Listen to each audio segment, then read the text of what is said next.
gmail.com. iPad 365 is back up into the rotation. Even with the 1 week off, I did take 1 week off with Geeksmack, but I actually took about a month off with iPad 365. I was a little burnt out on that, but then I found some apps, and I was doing some apps, and it's like, hey, I think it's time to bring back iPad 365. So iPad 365 is back in the rotation. You can check it out on youtube.com/Geekazine. That's where this show is, and you can follow it there. Of course, you can also go to iPad-365.com, where I'm doing a move for iPad 365. In the coming weeks, technically iPad 365 will get its own website, which will help with the SEO. It'll then do cross posting with Geekazine.com. So on Geekazine.com, you can still watch iPad 365. Excuse me, or you can go over to iPad 365, iPad-365.com, and watch the same thing and go from there. So pretty interesting. I'm pretty happy about that, how that works. So as that's going, it's not just there yet. So once I get it up and running, right now it's still going to geekazine.com. But I need to do things like tell iTunes that the RSS feed has changed for both the audio version and the video version. It takes a little bit of time on that. So, but the other thing I did start doing was I've been, for the last 2 years, I've been telling myself, I need to write a book. Need to write a book. I just didn't know what to write about. I got halfway through on a book on over-the-top television and set-top boxes, and a lot of the information changed. And I thought to myself, I'm very knowledgeable on that subject, and I still am. But I just want to. It's not in the direction that I was going at the time. I actually was doing a show called the OTT, over the top television, and I stopped that. I pod faded that because of the fact that the directions were going the wrong way. So now that I've done a year at howtorecordpodcast.com, it's going to celebrate 1 year anniversary next month, and I've got enough articles on there. I'm going to start incorporating those articles into a book and how to podcast, because I have a lot of people that ask me, how do I podcast? And I do consult on some bases. So if you've got a podcast that you want some consulting on, feel free to contact me. You can set up a 30-minute phone call and go from there. But I'm always looking for people that are looking to start up their podcasts and teach them this and that and the other, what they need to do, what is important in podcasting. I have a saying: if you can tell a story, I'm sorry, and I said that wrong. Here's what I say: if you have a story to tell, there you go. If you have a story to tell and an idea to sell, you can podcast. And that's so true with everybody, that you gotta put down your stories, you gotta put down your ideas and organize them, and you can create a podcast. And I know many people that could clean up in the podcast area if they put it together. And I want to help you how to do that. So, but anyway, iPad 365 back up this week in Google Glass. We did that last night, talked about that and everything else. So once again, if you have any questions, you can Twitter me at Geekazine. Think magazine, put in a geek, you got Geekazine. And of course, geekazine@gmail.com. You can email me and ask me questions there. The hotline is 608-205-4378. All right, I'm gonna test something here, and I know you're probably not gonna like this, because this is the ad test, and this is something that I've wanted to test for a little while now, and I want to see how that goes. So what I'm gonna do is I'm going to, where is that? I'm gonna go back to my control panel here, and I'm going to insert this advertisement right now. We're going to see how that goes. So here we go.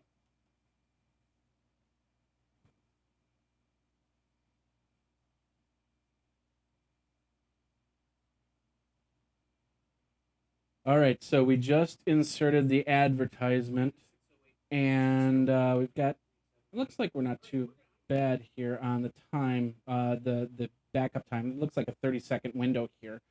So you should be seeing everything, and looks pretty good. Looks like we've got everything looking good. It's sounding good. I'll see what happens with this.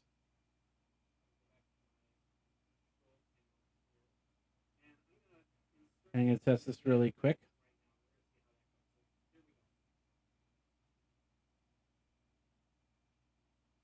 And nothing happened.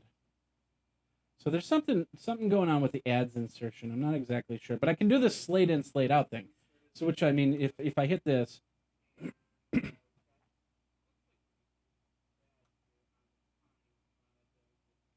then you should have seen a completely blank screen that basically said YouTube on it.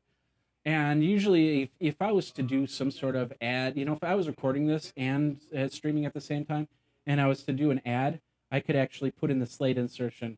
So, black out a certain area, like if copyright material or something like that. So, okay, that looks good. All right. And it should be back up and live. Let's go back to the live part. There we go. Okay. All right. So we've done the tests. And that's what this part's all about, is just kind of getting all the bugs out so we can get a show going. So, ladies and gentlemen, boys and girls, geeks of all ages, that's the pre-show. Once again, you want to participate? We won't be doing tests too much with the pre-show. This is just starting as I'm working on live YouTube live events. So, if you have any questions, we'll bring some people in the coming weeks, maybe do some hangouts. And answer some questions before I do the live show. Have a little bit of fun with it. And then, of course, Geek Smack will happen. All right, let's get... What's going to happen now is I'm going to go to the Geek Smack blank screen. So you'll actually see me doing Geek Smack. And somebody did notice, hey, there's two right hands for the G. And they were wondering what this is about. This is the letter G. This is the letter O. Put together, you have Geek Out. But of course, some people notice that the O's like that, so I have two right hands. I just never corrected it. And of course, Geek Smack's going to get some new logo ideas. So if you're a graphic artist out there and you want to test and you want to check it out and say, hey, I got a great idea for a new Geek Smack logo, let me give it a try, then feel free to Twitter me, Geekazine, or geekazine@gmail.com. So anyway, we're going to go to the blank logo. It'll happen for about 5 seconds, and then we're going to go straight into the show. So here we go. Here's Geek Smack, the show.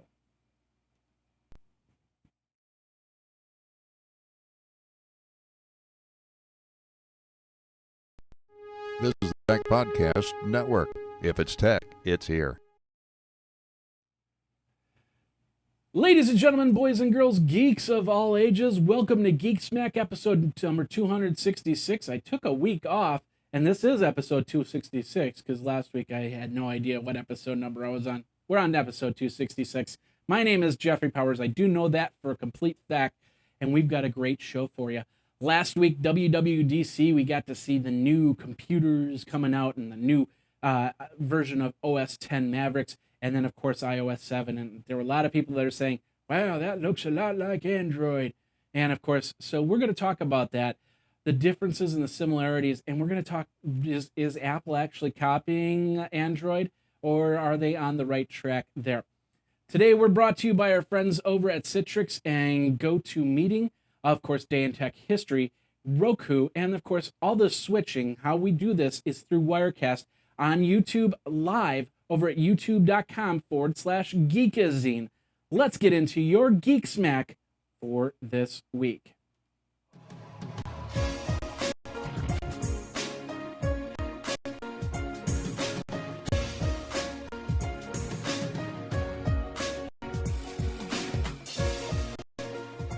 Ladies and gentlemen, boys and girls, geeks of all ages, Geek Smack episode number 266. My name is Jeffrey Powers. If this is the first time that you've come to the show, thank you very much for checking this out. We do this every single Tuesday for Wednesday consumption, and we have a lot of fun. We got a lot of tech news here, got a lot of geek news in here. I suppose maybe not as much geek news this week, but lots of tech news. I took a week off last week because I was supposed to be flying out somewhere else. Didn't happen, so I decided to reroute everything and just kind of do a smaller schedule. Still did the Day in Tech History, have to do that show. And of course, we did This Week in Google Glass last week and this week, so check it out there. iPad 365 got started back up again, took a small little time off of there. So I do all the iOS 7 information. So I'm not going to talk about that too much on Geek Smack, but of course we're talking about the main subject is iOS 7 copying Android with their iOS. So we got a lot of stuff. We're gonna, as I said, I'm gonna skip all the beginning stuff, because if you go over to youtube.com/Geekazine to the live show, you'll actually see part 1 there. So let's get into your Tech Smack for this week.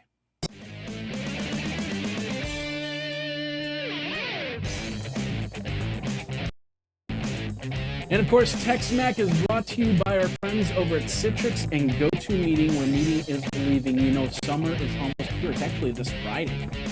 The weather's great. The kids are out of school. So many places that you'd rather be, but the office. Don't want to be at the office. I know I don't want to be at the office, but my home is my office, so I'm always here.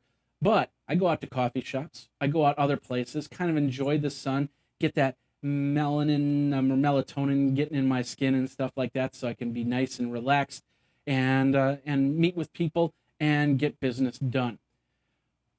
Even though all of that, you still have to meet with people. There's no way around it. Business does not stop by any means. Well, good news, you can escape the office and still stay connected with your coworkers, with your clients. You can share your ideas, you can problem solve, and you get projects done with a little program called GoToMeeting with HD Faces. It's the powerfully simple way to meet and collaborate online. With GoToMeeting by Citrix, it just takes a click to start your screen and work in documents in real time. Turn on your webcam, and all of a sudden, you've got an HD video conference from your Mac, from your PC. You can even participate on a smartphone or a tablet, but you can also present from your iPad, which is great, because I don't have to take my laptop everywhere.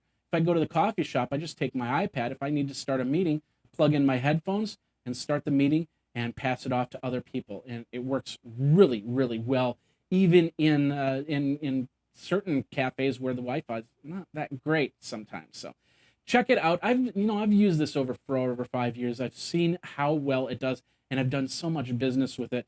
Once you do that 30-day free trial, you're going to make enough money to actually take care of the year price. So check it out. Try GoToMeeting free for 30 days for this special offer. Visit gotomeeting.com, click that Try It Free Now button, and enter in the promo code podcast. Remember to use the promo code podcast for free 30 days.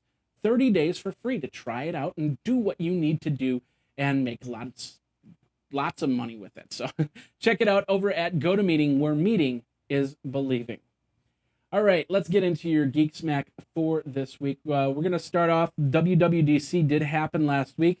I'm going to glaze over it really quick because, like I said, on the pre-show part of Geek Smack, I talked about everything that we expect with WWDC rundown, including Mavericks came out. We talked about Mavericks and the new OS. Of course, this is all in development right now, which is why WWDC happens, so the developers can get that stuff in their hands so they can make their apps work with the new operating system. New Mac Pro that a lot of people are, new design for a desktop model, which is just super small. It's probably no bigger. I wonder how big it is compared to a Mac Mini, because it can't be that much bigger. And if it's got the power with the 6 Thunderbolt ports in it, I could see myself purchasing that and using that for live events over everything else. And of course, iOS 7 making the big change to their flat yet not so flat interface. I like that. I love saying it that way because they made this big initiative that we're going to make everything flat. But then they talked about it. It's like, and the icons were flat, but then there was like this 3D effect in the background, and that was pretty impressive. So, and of course, all the improvements, the new MacBook Air, and everything else. Like I said, if you want to check everything out, first of all, iPad 365 on Monday, I did a full rundown of iOS 7, so you can check that out there. Check out the pre-show for all the other information, and we'll go from there. All right, from that area, let's bring that down. Let's bring that down. We don't need that anymore. Microsoft, we're over at TheVerge.com. Microsoft is offering Surface RT for schools for as little as $199. Now, I don't think it's not like you have a school card or something like that. You can get an RT.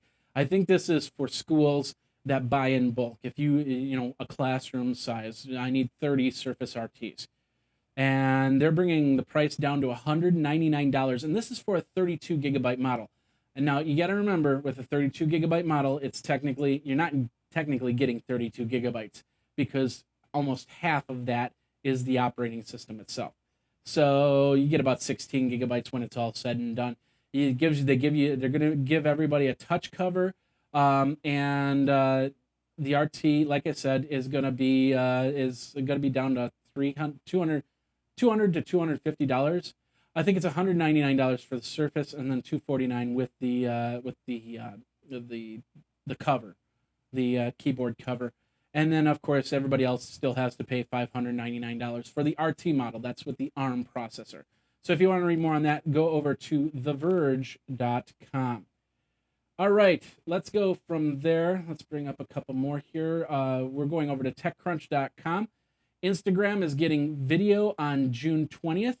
Of course, they're seeing the success of Vine, and they said, "Hey, we want to do the same thing." And really, my question to you is this: do you still use Instagram for your pictures now that Facebook's kind of incorporated in there, and Google's Photos now has something very similar, and you got all these other third-party apps?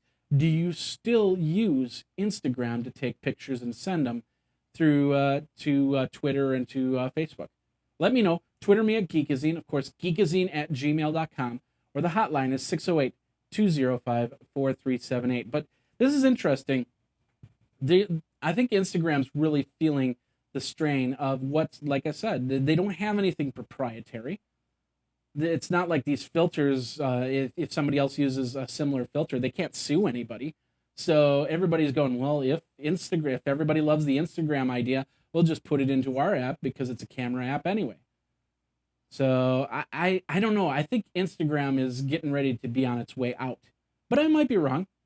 Like I said, let me know if you use Instagram still. Let me know by twittering me at Geekazine. But this article's over at techcrunch.com. Let's move over to paidcontent.org. I'm not exactly sure. This is a regular site, so there's no paywall or anything. Apple ebook trial is entered in last week, and of course, Steve Jobs paperback is going to be coming out very, very soon. So if you don't have the Steve Jobs book, I have it somewhere around the house, which I should probably read again because I only read like 10% of it because I hate to read. I'll tell you that right now. Print just doesn't. I can't put pictures in my head, so print just becomes this bunch of jumbled words for me. And it was really funny because when I was in first grade, I had the reading attention and the reading score of a fifth grader. But then when I was in fifth grade, I had a reading score of a first grader. Maybe it's just a learned thing. I don't know. Maybe it's just something I don't know. I just don't read that much. I tried to read Steve Jobs' book, but I don't know. Maybe with the e-reader that'll change things. Maybe with the paperback, I don't know. But anyway, new paperback, new e-reader coming out for the Steve Jobs book. So if you want to check that out, go over to paidcontent.org. All right, we're gonna take a couple seconds on here. Of course, Edward Snowden, the guy that leaked all that information and then flew off to China and said, "Oh, I can't come back to the United States, get in trouble." It's like, I don't know. My personal opinion is, if you're going to do it, be bold and come back to the United States and say, okay, here it is. If you want to arrest me, arrest me. Let's go through the trials, but there's something here that the people need to see. By hiding in China, I don't know. And of course, I don't know the whole thing. I hear what you hear, and which is only 30% of the actual content. And so we'll see what happens. We'll see how this all pans out, and if Edward Snowden can come back to the United States.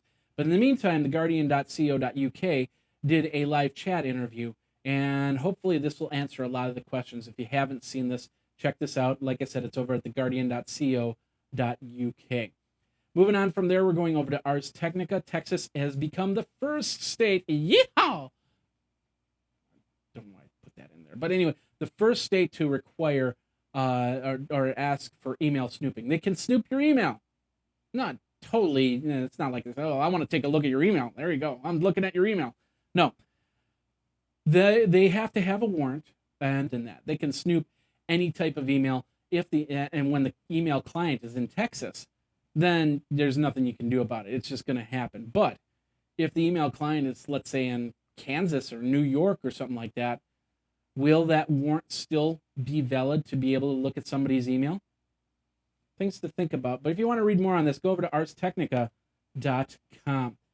Moving on from there, we're going over to, I believe, we're going over to Geekazine. There we go. Things are slow here in the Podcast Central at the Geek Studio. There we go. Time Warner, speaking of slow, Time Warner has said, no, we don't throttle YouTube. It's all about peering. At least that's what they're saying over on Geekazine. They said that they don't throttle down YouTube videos. A lot of people have been complaining about YouTube videos starting to stutter and stuff like that. I'm on Charter, and I don't think I've ever had too many instances. I've had instances where YouTube buffers, but not too many. And if people are getting it on almost every single video, then you got to kind of wonder that. In fact, some people, they found certain IP addresses that they ended up going into their IP, their hosts area, and blocking. Basically, what you do is you block an IP address through a specific text file, and in Windows, and there's a way to do it in Mac as well. And then when you reboot the computer or you flush out your DNS, it then blocks those IP addresses if they ever try to come talk to the computer. And when that happens and they block those IP addresses, all of a sudden YouTube starts to work perfectly. Now, it could be a glitch at Time Warner. We're not going to discount that, and it could be some sort of snooping thing. I don't know. But it's pretty interesting to see. If you want to read more on this, it's over at Geekazine.com.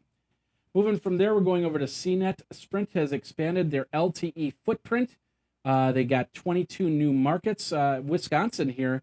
Last time I checked, Madison, Wisconsin did not have a market for LTE, but maybe they put it in and I just didn't know because I'm not on Sprint. But although my Android phone was on Sprint when I had tested the LG Optimus G, which I still have, but I don't have Sprint carrier on it right now. Fond du Lac, Wisconsin is the one from Wisconsin that's getting LTE. Others, Baton Rouge, Louisiana. We've got Gainesville, Florida, Kingsport, Tennessee, Miami, Napa, California, Raleigh, North Carolina, Tampa, Florida, and Warsaw, Indiana. Not India, but Indiana. So we've got definitely some cool stuff for all of you waiting for LTE, faster stuff going on. Speaking of which, I'm on AT&T myself, and what's interesting is yesterday I woke up and of course, first thing you do, you look at the phone, and it's like, okay, and it said your carrier information has been updated, and that's a message I've never seen before, but apparently some of you have seen it out there. So I don't think it's affected my phone faster or slower or anything like that. So what do you think? Are you a Sprint user? Are you happy with your coverage? Let me know. Twitter me at Geekazine, of course, geekazine@gmail.com. All right, we got one more article here in part one, then we'll get you into part two here. Google is planned to wipe child porn from the web. And for that, I say, yay. Of course, Search Giant is putting together a database of different websites of different areas that have been known for child porn issues. And of course, they're working with law enforcement and other charities to try and curb child pornography. Regular pornography, okay. Child pornography, not okay, of course. So that's pretty cool. I can't wait to we'll see what happens here and how they're making the initiative to make sure that child porn doesn't happen on the internet, because there's a lot of questionable content out there. Is that person 14? Is that person 18? In fact, a couple years ago, I wrote a couple articles on, people that look like they're 14, 15 years old. And so I don't know. We'll see what happens. We'll see how that how that comes out. In the meantime, feel free to read the article over at cnet.com. We'll have the link in the show notes. And of course, if you have any questions or comments, all you have to do is Twitter me over at Geekazine and then geekazine@gmail.com with the hotline number of 608-205-4378. All right, we will get into part 2 of Geek Smack, and we'll be right back right after this.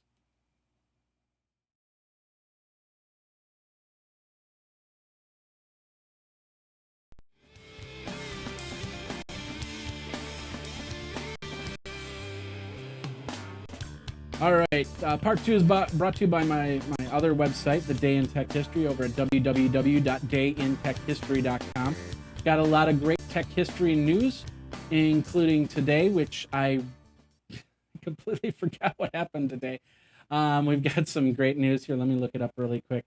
I can't believe I'm just completely spacing on what happened today in the Day in Tech History. I'm usually on top of. Oh, it's today's Tuesday. It's Phi Day, where you have pi. It's Phi, and then of course it was from Apple, and this is Tuesday, the 18th. John Scully of Apple steps down, and Michael Spindler takes over duties at Apple. And that's what happened on this day in tech history. You can check it all out over at www.dayintechhistory.com. Podcast that's been running for 365 days since August 9th of 2009. I'm going to be celebrating the 1500th episode coming up in September. So check it out. Put it into your iTunes. Put it into your whatever podcatcher you have. That's Day in Tech History. All right. Let's get back into the news here. We're going to go over to CNBC.com, talking about Charter Communications creating acquisitions or working with acquisitions, and the possibility that they could be working out a deal with Time Warner. Now, what does that mean?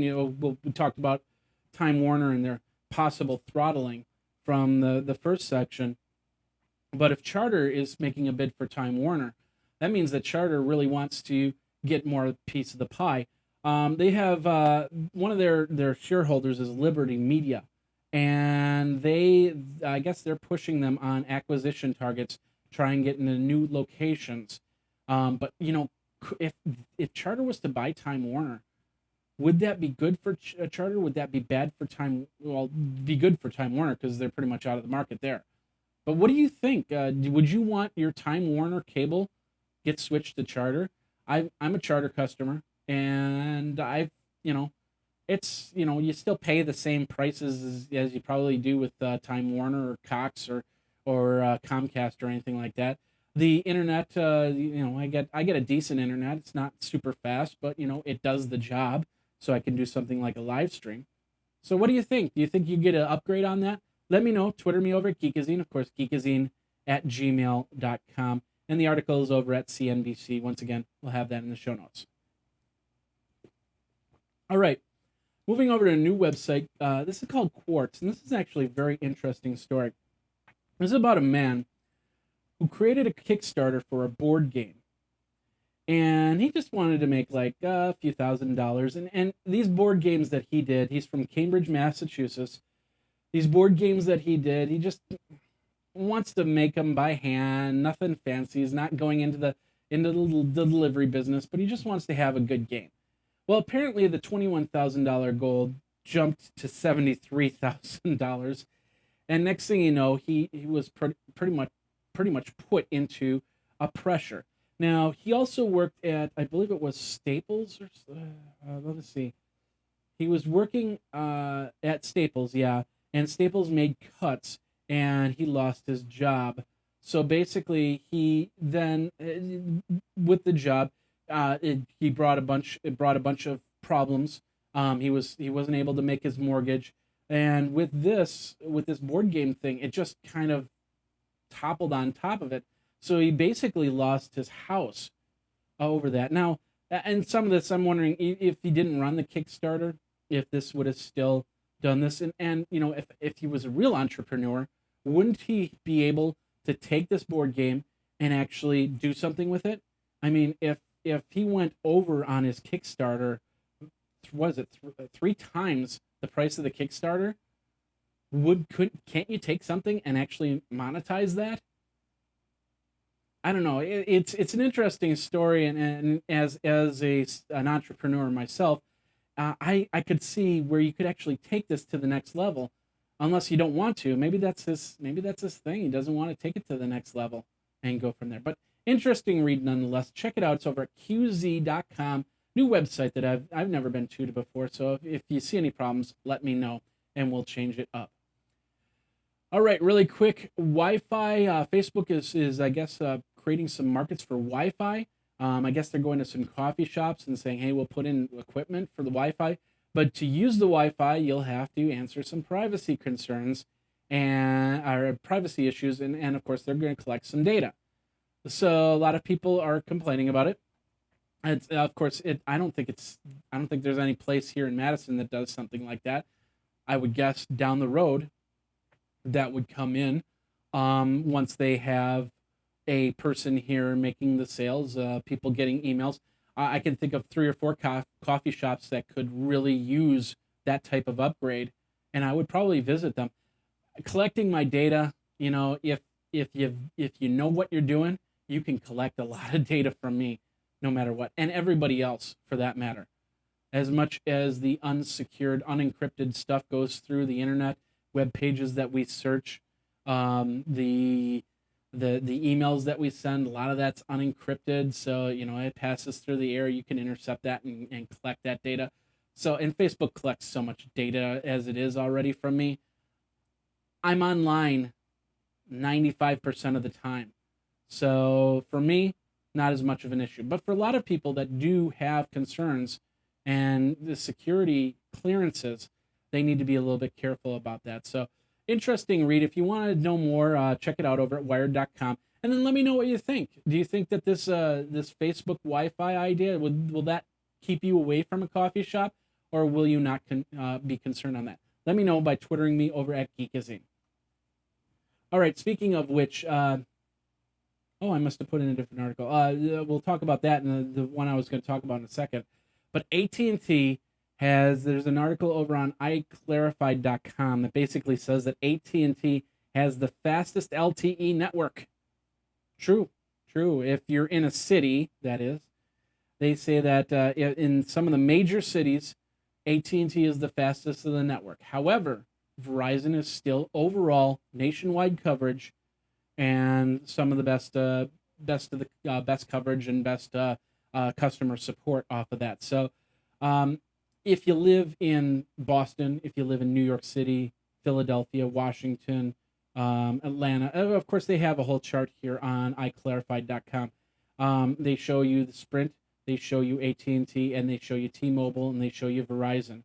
So it does show if you live in a major city, you have good coverage. Get out of the city, not so much. So something to think about when you're going to buy your next phone. Let me know what you think, if you think that's, this is just a fluff, or if you're just going to go with Verizon, or if you're going to stick with AT&T. I've had AT&T for over 15 years, and should I switch? I don't know. It's worked for me. There's always dead spots for no matter where you go, whatever carrier you have. So it has gotten better in the last year. I don't know. Check it out and then let me know. Twitter me at Geekazine or geekazine@gmail.com. All right, let's move over. Walmart is introducing Chromebooks into their stores. This is over on designandtrend.com. The Acer Chromebook is going to be they're going to start selling that. It's a 16 gigabyte model laptop, and it's going to start on June 20th. So if you want to check that out, go over to designtrend.com. The article I was referring to in the Facebook Wi-Fi, if you do come across a coffee shop that you're not 100% sure on, and you want to have a little bit of anonymity, check this out. This is over on Boing Boing. It's called the Onion Pie. Onion Raspberry Pi, or whatever. And basically what it is the Raspberry Pi refixed, and this is a do-it-yourself thing, where you can actually use this as a buffer so they don't get as much information as they want to get.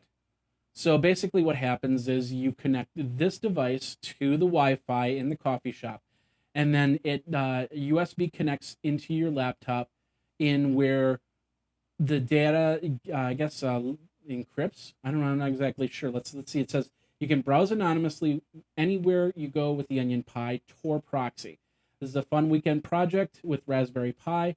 You need a USB Wi-Fi adapter. It's like I went to the website. It's like $100, and you have all the product to put this together. So if you're a little bit concerned about a coffee shop or something like that, maybe doing something like having somebody scan the Wi-Fi on there and try and pull data from your browsing history, then check this out over at boingboing.net and put this together. And tell me if you do put it together. Let me know how it goes. Send me some pictures. Geekazine is a Twitter handle, of course, geekazine@gmail.com. All right, moving on from there, we're going over to gizmodo.com. Here's another, this is kind of like the spy thing. Let's say you have a card, like a camera card or an SD card, and you want to hide it. You don't want to take it out of the camera and hide it. Well, hide it into a nickel or a dime or something like that. Gizmodo is talking about these stash coins that open up to uncover a SD card or something smaller than the coin itself that you can put in there. Now the coins are reconstituted reissued coins, and so they were actually coins at one time. So they look and feel like a coin, but they open up, and I'm not sure, is it a magnetic opening? So, but it's part of their spy gear, as they call it. So you can actually put that in, but don't put that coin into like a parking meter. It'll work. And you might want to check all your coins, kind of like hit them on a table. I was watching American Pickers last night, and they said something very interesting. Frank was going to buy these old cash registers, and they came up with the interesting fact that a lot of counters used marble counters in stores, and the reason why was so they could tap the coins on the counters and to tell if they were real or fake, because there was a lot of fake coins made back in the 1900s. So you might need that counter again for some coin like this, because then you tap it, all of a sudden it opens up. It's like, hey, there's an SD card. Now, if you do have an SD card, don't just put it in your computer. Just don't do it. Maybe put it in your camera, but there could still be some malware in there that could just completely take off, and the next thing you know, you're infecting your computer and other computers. So if you do get an SD card, play it safe. If anything, just wipe it with a device that you don't normally hook up to the internet, or if you want to be really risky, unplug your computer from the internet and check it out, and then do a full scan of your computer afterwards. So, anyway, that's over at gizmodo.com. Check that out. Couple more articles here, and then we'll get into the main subject about iOS and be looking more like Android. Netflix is gearing up with DreamWorks to bring more kids shows to their stream. If you want to read more on that, go over to allthingsd.com. And then finally, over on The Verge, apparently they're sending an animated GIF up into space, which makes sense. I figured, maybe do something like Billy Joel's We Didn't Start the Fire, where we just have a whole bunch of events in an animated GIF and send it off into space. Some alien life form is going to look at that and go, oh, okay, this is history of the world that they call Earth. So, but that's not what they're sending up. What they're sending up is this picture right here. It's a guy looking at the internet and scratching his ear. They're calling that humans looking at digital art. And they're going to send that up. They're sending it up either today or tomorrow up into space. And so that's what we're going to show. We're going to show other intelligent life. This is how we work. How crazy is that? Anyway, what do you think? Do you think that that's a good GIF to send up? Do you have a better GIF that you want to send up? Let me know. Twitter me the GIF, and we'll show you some GIFs maybe next week or in 2 weeks when I come back. Geekazine is a Twitter handle. Geekazine@gmail.com or 608-205-4378. All right, when we come back, we're going to talk about iOS getting a facelift to iOS 7. But a lot of people are saying it looks way too much like Android. We're going to talk about that, and we're going to talk about the history of things like that. And we will do that. We'll be right back.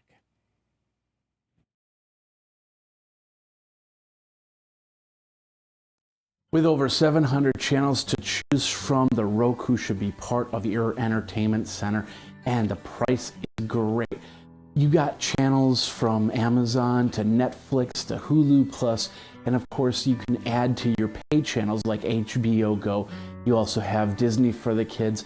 You have tons of ways to entertain people. Not only movies, but you can also have great games, such as Pac-Man, such as Galaga, and of course, Angry Birds. And that's all through the Roku Entertainment System. Now let me show you one channel that's in particular near and dear to my heart, and that's over here, the techpodcast.com channel.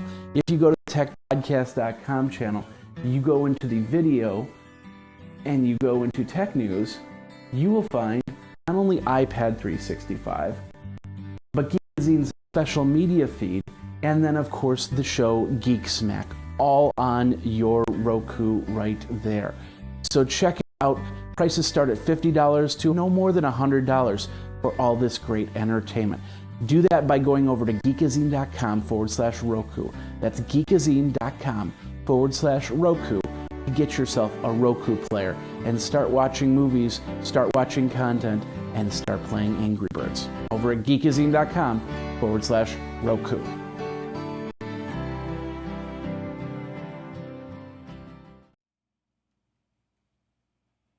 Last week at WWDC, Apple released the new version of iOS and iOS 7. Tim Cook said it was the biggest change since the iPhone was released. Yet many people mocked Apple, saying that iOS 7 now looks more like an Android phone. I put out an image, which I'll show you right here, that basically kind of mocked the statement. It really put everyone to blame. After all, Apple made a great point that the most used Android operating system version was developed in 2010 at about 33%. I talked with Luke Wallace about this the night before during our Twig show, and he mentioned that Google does all it can to support all models while the developers can still easily support the older OS. This is not the first time a company was accused of stealing from form and function. Ironically, back in the original desktop wars, Apple accused Microsoft of stealing the original GUI for their use in Windows 3.1. Of course, GUI being graphical user interface.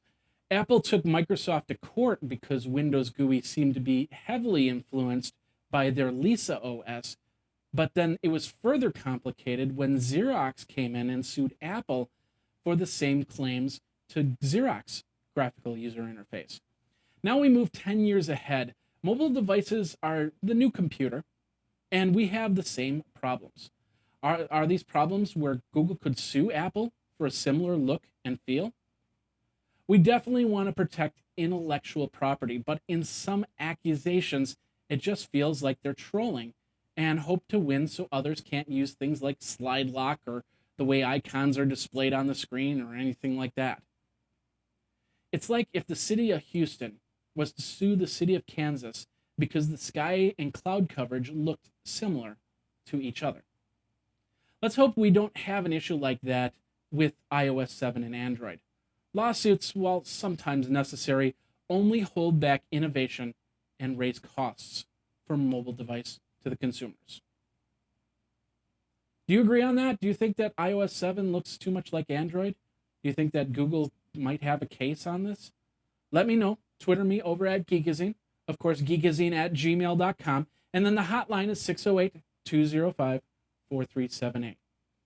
All right, ladies and gentlemen, boys and girls, geeks of all ages, thanks a lot for watching. This is this episode of Geek Smack. You can check out everything over at Geekazine. Of course, iPad 365, This Week in Google Glass, and of course, The Day in Tech History, all shows that I do online for you. YouTube.com/Geekazine if you want to check out the live show. Once again, we will not have a show next week, but in 2 weeks, we will be back with another live show and some more Geek Smack. And until then, you guys take care. Check me out. Go over to Geekazine, say hi, and subscribe over at YouTube. Until then, Like I said, geek out and take care.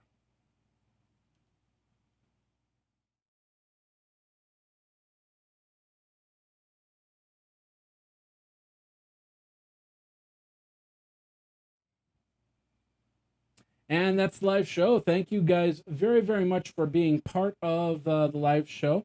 And if you have any questions, like I said, check me out over at Geekazine. Twitter me at Geekazine. Follow me at Geekazine, and we can have a conversation if you want to be part of the show, the pre-show. Let me know, and we'll get you on maybe through Skype or maybe through a Hangout or something like that, and go from there. Like I said, next week we won't have a show, but in 2 weeks we will. So we will see you then.